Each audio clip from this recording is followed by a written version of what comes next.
Why is it that in all marriages, the bride sits on the left side and the groom on the right? Temba paused for a while before he replied, have you ever seen a profit and loss statement, my love? Yes, said Zodwa. Well, it follows the same logic. All income is posted on the right and expenses on the left. Okay, good evening, guys. Good evening. Hey, listen, ooh, guys, please don't be corrupt. Please do me a favor and don't be corrupt. Did you guys watch the State Capture Commission today? Yo, there is a guy there called Vuyon Zeku. He is something else. Yeah, man, that guy is corrupt. Ne? He even forgets that he's got a wife and children. It's like, he says things like, yeah, I married her, I don't know when exactly. And then he's got 2.5 million rands in his bank account. He asked the judge, did I have that money? Oh, really? And the judge says, so is that small money that you can forget? He says, you see, judge, I was too busy. How do you miss 2.5 million rands in your bank account? Man, I have seen bad witnesses. Then I have seen Vuyon Nzeku. Kweku. The little said the better about that guy. Please, folks, do not be corrupt. People like Nzeku are the reason why we have programs like Wisdom Wednesday. You know, the aim is to leave you wiser than before, to grow your hustle to the greatest level without missing a sleep at night. That's what we do here. So good evening and welcome to Talk with Rams Live. We are live on Facebook and Instagram, and you can also find us on YouTube. Sorry, fellows, indulge me for a second before we go to our guest in the topic. We need you to like our page. Please, we need you to help us grow. We need you to follow us on Instagram, to like our page on Facebook. You know, it's very important to subscribe to our YouTube page. We're not making you pay for anything. The only cost to you is your data and your time, the latter, of course, being the biggest investment in my view. But we're asking you to make a small contribution for the content that we bring to you. Because if we grow together, the more content we can bring for you. You know, don't be Nzeku, man. As a belief, do the right thing. So tonight, we focus on enterprise and supplier development and the relationship between small business and their ESD partner. You know, on Opportunity Tuesday, we have hosted a lot of ESD managers who've come with opportunities for you on ESD, but we have never spoken really about, you know, the importance of ESD, but also how once you are one of those people who are picked for ESD, you then harness that relationship to make your hustle better. So my guest tonight is Lebo Phasha, General Manager of African Management Initiative, Southern Africa. And he's going to talk to us about this subject. Lebza, Eita. Eita, how's it? Very well, my brother. How are you? I'm good. Greetings to you and greetings to all the viewers there at home. Thank you so much for joining us. We truly appreciate your time. And we know that by the time you leave us, we'll be the wisest people, at least about ESD. And none of us is going to be in Nzeku after you. You're going to help us not to be in Nzeku. That feeling. Nzeku's a brave. Nzeku's a brave man. I think anybody who's not scared of his partner hearing that he's forgotten that he's married is very brave. That guy is legend. And then when they ask him about anniversary, he says, no, we as Africans, we don't mark those things like anniversary. Like, the more he spoke, the more I shrank. Anyway, let's not waste our time with Nzeku. That fellow is going straight to jail. You know, I know he is. There's no doubt about it. Right at the top, my brother, for those who do not know, who's AMI? So AMI is a social enterprise. We're edtech business. We're a Pan-African business, and our goal is to help ambitious businesses across the African continent to thrive. And I represent AMI in Southern Africa, specifically in South Africa. And my goal is to help SMEs thrive, and not just SMEs, but we also work with entrepreneur support organizations, including incubators, accelerators, those type of businesses. We also work with ESD programs to help them deliver the best growth, job creation and help accelerate SMEs. Okay. And in layman's terms, we've brought a lot of, as I said in my intro, a lot of ESD managers to speak to us. But in layman's terms, what is enterprise and supplier development? Well, in layman's terms, I'd say when you look at BEE, ESD is the most important part of BEE because it combines the early life of startups, which is enterprise development. So it looks at how businesses that are owned by mainly Black people, youth, women, people with disabilities, and Black people in general are being helped to start up. And then when you shift to supplier development, it looks at now much larger businesses. These SMEs have grown and they're now suppliers, and how these specific businesses are supported by a larger corporate. Mm. That's in layman terms is what ESD is, or enterprise and supplier development is. It is very easy for me to understand why it is important for SMEs and how it can drive their growth. And I'm still going to ask you how it can drive the growth in your terms, in how you understand it. But why is it important for corporates? I think it's really important for corporates. And the answer probably a decade or so ago, maybe even 20 years ago, would be saying it's important for compliance. But I Mm. think that's very short-sighted. I think the biggest importance for any corporate out there that wants to still be around in 20 years and 30 years' time is to break the mold in South Africa where innovation is done within large corporates. So we have a lot of entrepreneurship in South Africa because of our history, where it's only the Mm. large corporations that drive innovation. Smart corporations are using both their socio-economic development programs and their enterprise and supplier developments to Mm. support innovation, support young people who are vibrant, support professionals who have great ideas to go and test out these ideas, build them out, and then work with this large corporate to build out new products, new services for the future. So any smart corporate would seriously look at harnessing ESD and even socioeconomic development to improve their competitive advantage. And therefore, then how does it work for the SMEs? How does it drive their own growth? So it's a shared growth model where if as a corporate sponsor you're great and you nurture the startup, you support the founding and the development of this idea, you support them in advancing their proof of concept, so they build a concept that now works, and maybe even their first customer, you give them their first purchase order. What you are then doing is you are providing a livelihood not just to that entrepreneur, but as the business grows, you're actually supporting many more livelihoods. You're creating jobs. And also, I think in the broader sense, it's what we need in this country. We need SMEs that are growing, that are sustainable, and that are going to support our GDP. We can't just rely on the top 40 listed entities to drive the economy. I don't discuss politics in this platform a lot, and I'll start doing that from tomorrow for a different reason. But Hmm. I don't, I've just thought about this now.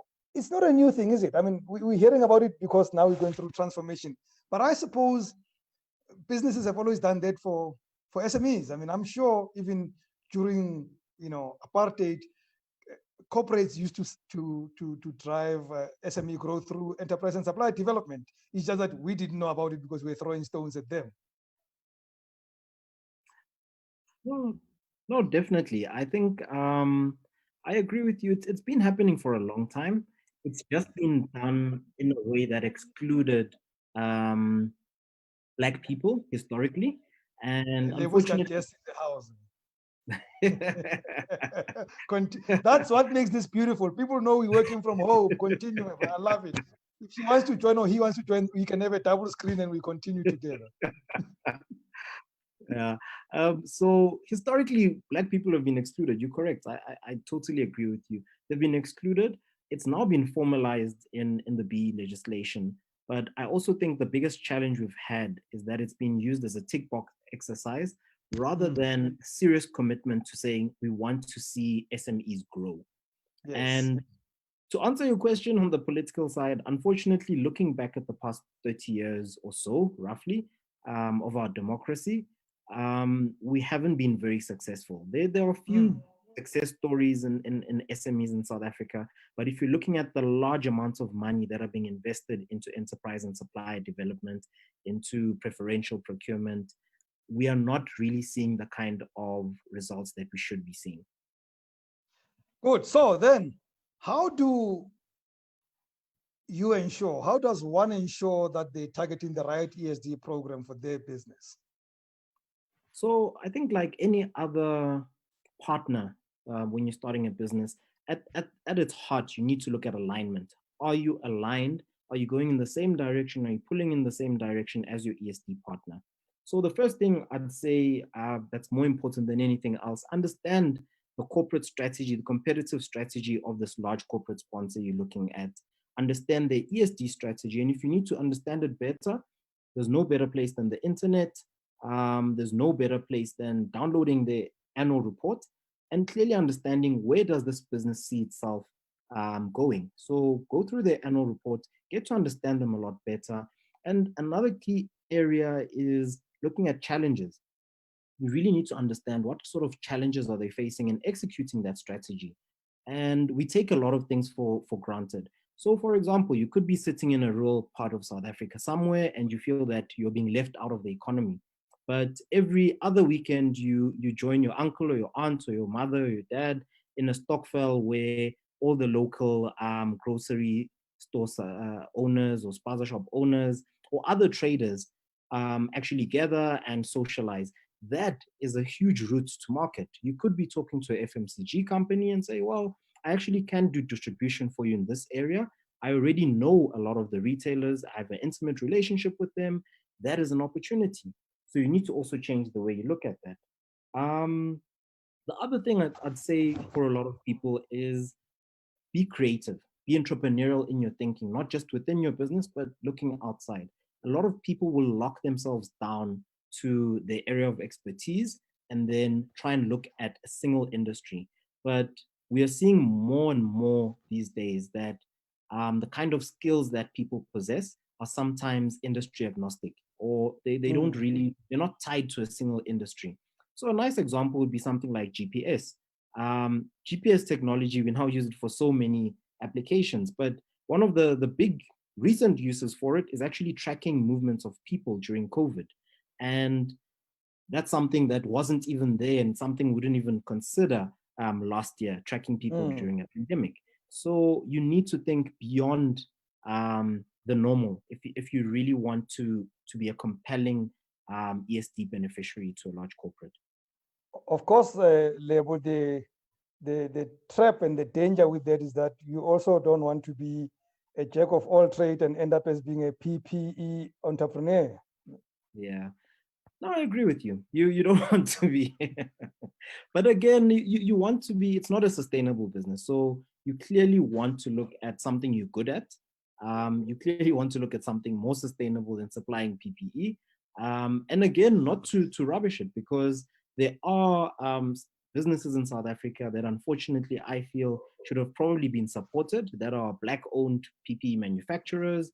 Not just PPE, but chemistry sort of sector or the chemical sector businesses that could have manufactured sanitizers.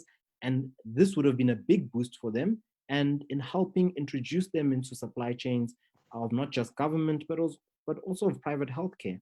So we've sort of missed an opportunity again as a country to support those sort of businesses and build sustainable businesses going into the future. Lungile Mashele on Facebook picks up on what you said. She says, great insights about annual report and challenges of the company. I was going to be rather cynical, and probably my cynicism is my fault here because I have not gone through an annual report in a long time. But do they really publish their challenges? I tend to think that annual reports do three things for me. I think it's a report to tell us how well they're doing, a report to lie to us about their losses because they don't want to show profits, and a bit of CSI. Yeah. So you need to be smart again. When it comes to listed companies, they're not going to publish a lot of negative information. They'll publish the good stories. They actually deliberately go and look for the good stories because, again, they want to keep the share price up. They want to keep shareholders happy. But if you're really smart, you're not going to look at one annual report. You look at the past 3 years. And a nice example, if there's a project they've been working on since 5 years ago, you will see it in the 2016 annual report, and it will keep on appearing. And if the project has gone way beyond its completion date, you know that's definitely a challenge. Then you start looking at what sort of challenges have they faced in completing the project. You might be a structural engineer or civil engineering graduate, and you're doing research, exciting research into maybe additives for tar roads or things like that, and you're reading a Raubex report. That's a nice opportunity for you to approach Raubex and say, well, Okay. I'd like to be an ESD beneficiary. Okay. So what are the main reasons? If I ran my own small little shop somewhere, let's, for purposes of this conversation, call that shop Talk with Rams. Why would I even consider joining an ESD program? What would I want to get out of these programs? So I think it's usually split into two. There's financial reasons and there's the non-financial reasons. And to simplify it, I'd say the top one is people want funding. In South Africa, I think almost every SME wants funding. So it could be looking for loan funding, you could be looking for grant funding, you could be looking for equity. So it could be money. Then the second one closely related to that is offtake. So you might be a SME or a startup that is looking for that next level of growth, and you want to approach this corporate business. For example, you could be a grain supplier and you supply maize or barley, which are inputs into brewing, and you want to speak to a Heineken or AB InBev and want to join their EST program to secure offtake for the product that you make and also grow your business. And then the last one would be for non-financial support. And this would be for them to support you. And it's usually entrepreneurs that are a single team or they realize they've got a big skills gap, but you believe that the large corporate could help you with business development, where they contribute either technically to your business, if they're very good at something. So you could be looking at a big tech company if you've got an app or a tech-related business or solution, or you could be looking at another sector where you feel like that they can contribute in a technical way, or you feel that they can help your general business management knowledge. So you join an accelerator or incubation program, and that would help you improve your business. Okay, so is it a partnership? And I know that's the word we used in formulating this conversation, or is it a big brother and a small recipient kind of reality? So the reality is it's usually very one-sided. Like in my experience as well, I found it to be very one-sided. You need to protect yourself and ensure that it doesn't get to that sort of point. And there's a couple of things that you can definitely do to make sure that it doesn't become one-sided, or you don't find yourself in an ESD relationship that is driven more by compliance rather than helping your business grow. So one of the first things you definitely want to look at is there an agreement? Do you have some form of agreement between yourself and this large corporate? Do they treat you in a professional way as well in your engagements with them? And even in crafting that agreement, the agreement needs to have very clear deliverables. So the deliverables not only for them, and large corporates are very good at this, especially the biggest ones, our top 40 listed companies. They will give you an agreement as an SME that has been drafted by one of the big law firms in the country with big shiny offices, and you don't know how to challenge it. But the biggest way you can challenge it and make sure you get what you require is before going into the meeting, think deeply about why you wanted to join this program and what you wanted out of it, and negotiate to get some of those things into the agreement. So if you wanted offtake, speak very specifically about what kind of offtake you require. Do you require specific value, or do you require a specific quantity from them? But be very specific about those things. And the one thing SME owners are afraid to do is challenge, and you need to constantly challenge, ask questions. Hey, my bro, we can't, we go in there and we're thinking, I need these guys. This is some big retailer. This is some big JSE mining company. Who am I to tell them what I need. I must just take what they offer, even if it looks so horrible. It almost feels like I'm kissing an old ugly, friend I never really liked. But once you allow them to boss you, it's game over for you. I've seen large corporates basically shut down small businesses because they'll squeeze you on your margin, they'll squeeze you, they'll do the bare minimum to make sure they get their compliance right, but in the end you get nothing. So you're offering them compliance, but make sure that you get the bare minimum of the things that you need out of the relationship, or else you'll be a year down the line, maybe you won't even have a business anymore because you've negotiated a very bad deal for yourself. The Mm. other flip side that a lot of SMEs ignore, a lot of these programs take a lot of time. They need a lot of commitment. If you went into it looking for financial benefits and they're not on the table, you can carry on and hope to get them, but the time commitment that's required in a lot of these programs, you'd rather spend that time out there chasing work, chasing new orders. So you need to really be clear headed about how you engage with them and what you sign on. Okay, okay, I hear you. You've almost ventured into where I was going to lead this conversation into. But anyway, now I'm in that boardroom. I made it through the door. They called me in. They say, we seem to like you. We seem to think we can work with you. Your offering is good. It makes so much sense that we can get into our program. Uh, what do I look for in this sponsor, in this partner? What is it that I'm going to look for in them now? So definitely you need to look at due diligence. In a lot of cases, the ESD sponsor is the one who goes through they want your tax certificates, they want your financials, they want your ID, they want all of these things. So you also need to go in with a checklist of your own things, of the kind of things you want to see. So Mm, ask the question how. How are they going to develop your business? How are they going to provide funding or financial support to your business? And how mm. much of it? And then how are they going to integrate you if you're in enterprise development? How are they going to grow you? Or even in socioeconomic development, how are they then going to integrate you into their supply chain? Those are very key questions. You need to ask those questions. The other thing we also neglect in the SME space is ask for references. You can ask for them directly if you really feel that you're not confident enough to do that. Go to their annual report. Don't go to last year's one because that person might still be happy. Go to 5 years ago again, 3 years ago, 4 years ago. Look for the people they profiled then in their annual report under ESD. Look them up on LinkedIn. Look them up on Facebook. Google what they're doing now and call them, reach out to them, ask them, are you still happy with the relationship? Are they still treating you well? Are they supporting you? Is your business growing? And you'll get the most honest answers from those people to know a bit more about what you're getting yourself into. When the answers are not good, do I run or do I go back to the ESD partner and say, "Hey, but Well, again, I think I probably wouldn't say that, but what I would do is I would put those things on the checklist I spoke about. The checklist that you bring into discussing the agreement that you're going to have with them. Think about ways to cover yourself for the risk that they may not perform also in your case. And one way of Mm, doing that again is to think about it. If they never delivered on providing in some cases, I've seen corporates provide a very open-ended off-take agreement.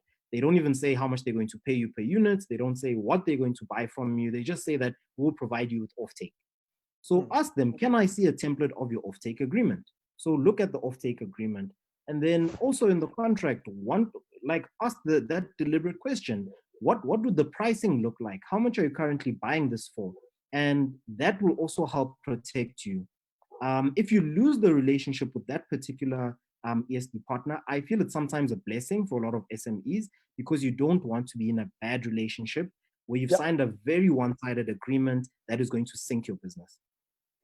How long generally would this kind of partnership last? Once they've signed me in, I've gone through the enterprise development part, but now I'm a supplier. Now there's an offtake agreement. How long generally would they have it for, or how long should I ask it to be if it's not specified? I think then that answers your earlier statement around partnership. So if you're a partner to them, if you find yourself in a very strategic position. So again, I made an example of a civil engineering graduate. If you are now providing a very strategic input into building roads for a road construction business, let's say again, for example, like a Raubex, they're not going to stop talking to you. So even after you graduate from enterprise development into supply development, your products will be so strategic that even as a supplier, they will not see you just as a supplier, they'll see you as a partner because you'd be providing part of their strategic advantage and their competitive advantage in the market. And that's where you want to go as an SME. I interviewed, I think specifically in this case, it was somebody from Pick and Pay, enterprise supply development. And I asked, once I'm your supplier, am I tied to you? You know, if I'm this engineering firm that you've been mentioning, and I got this opportunity with this big company, this construction company, you know, one of the big 5 construction companies, am I tied to them? Could I go also and still sell my services elsewhere? So the simple answer to that is going back to that conversation in the boardroom that we spoke about. If you're not assertive enough to fight for your business and fight for your rights, at some stage you will be bullied. At some stage you will be made to sign an exclusivity agreement that doesn't give you the kind of profits that you want. So if you're going to start playing with the big boys and girls in the country, in the corporate sort of space, you need to be able to really stand up for yourself, stand up for your business as well. That's the only way. So if they don't give me if they insist on exclusivity clause, I must just be a Lionel Messi and want also an exit clause. So and want lots of money to get out. But again, that's where it's really important to not be a PPE supplier and rather focus on being somebody who supplies something very strategic. They'll negotiate very something of differently value with someone they want to keep. Yes, it needs to be something of significant value to them, and they need to not want to lose you. If you're supplying a product that does not have a lot of substitutes, then you're in a very strong position to negotiate, and you will start getting the kind of things that you need. If you're supplying products that they can buy themselves directly, there's no innovation in what you're supplying, there's no innovation in your business model or the product or the service, then you are likely going to be bulldozed by that large corporate. Lebo, I'm going to say this with all the respect I can muster. I'm very unlikely to speak to you anytime soon. But people who are listening to us who run their own businesses may want to talk to AMI. You know, how do they get hold of you? So we will share our ESD page. We'll share it on your Facebook and also encourage people to follow ourselves and yourself as well. Yeah. So they can visit our website and be in contact with us, see what we're doing right now. Also look at the different programs that we have, both for ESD sponsors and for ESD beneficiaries. So we'll definitely share that on your page so that everybody can come onto your page as well and follow. Now that I lied earlier, let me tell the truth. I will be talking to you very often because we want this information. This is very important information in developing SMEs. And this platform is all about SMEs. And what you do at AMI is critical. The content, we need it often, solid, from people like you who are knowledgeable. I can only ask questions. You know, I'm only gifted at asking questions. I don't have answers to anything in life. So I need you, and I certainly will be speaking to you often. I found it very helpful. I hope everybody else found it helpful. I know they do. You know what they do? They don't ask questions. And then once you go on, there are 14 questions on Facebook. Like, okay, how do we deal with this now that the guest is gone? I know it was good. Thank you very much, my brother. It was wonderful chatting to you. Thank you very much. Thanks for the opportunity. And I wish all the SME owners out there the best. Lebo Phasha, General Manager, AMI. I wanted the tongue twister, AMI, Southern Africa. Sometimes my Khwarane primary school comes out from time to time, even when I try to hide it. But thank you. It's been wonderful having you, my brother. Thank you to all of you for joining us. And so tomorrow, it happens. Finally, you have asked for it. And we have found a name for the new feature. It will be called The Rumble in the Jungle. And we will have 2 regular guests. Most of the time it will be the same guests. We try to make it the 2 guys because we have now established these 2 guys sit on 2 opposing poles of the world when it comes to the political economy of this country. Kandani Msibi and Unati Kwaza, who are going to be our guests on the Rumble in the Jungle, and we're going to decipher, we're going to cut to pieces the political economy of this country, what works, what doesn't work, what should go, whether we should be communist or capitalist, whether we should get rid of white monopoly capital or radical economic transformation. I don't know. I'll just be Mutserehanyi in the ring, they say Setswana, and I'll take care of no low blows, no headbutts, but they will be punching each other forever. We want you to participate. It is the only feature that's going to be an hour long. So every Thursday, 1 hour, we have the jumble, the rumble in the jungle. The rumble in the jungle. 1 hour, 7:30 p.m. to 8:30 p.m. We want you to participate. Please come in with your voice notes on 067-271-8239. Join us for that conversation. And hopefully we all walk away being smarter about our thoughts around the economy of this country, because it's all, it's so important to all of us. Believe it or not, you can't be apathetic about the economy of this country. It matters to you whether or not you think it doesn't. It does matter, let me tell you. So don't miss tomorrow. I am so excited about it. Freddie has been working all week creating posters upon posters of this thing. He's going wild. He'll be throwing in a voice promo soon. So we want you to participate. I'm looking forward to seeing you tomorrow. I probably will even buy a suit for tomorrow's program. No, sorry, I don't do suits. So Fred, go rest tonight, my brother. Tomorrow is a big night. So 7:30 p.m. we shall see you. Thank you very much, all of you, for joining us. From me, Rems Mabote, good night and God bless.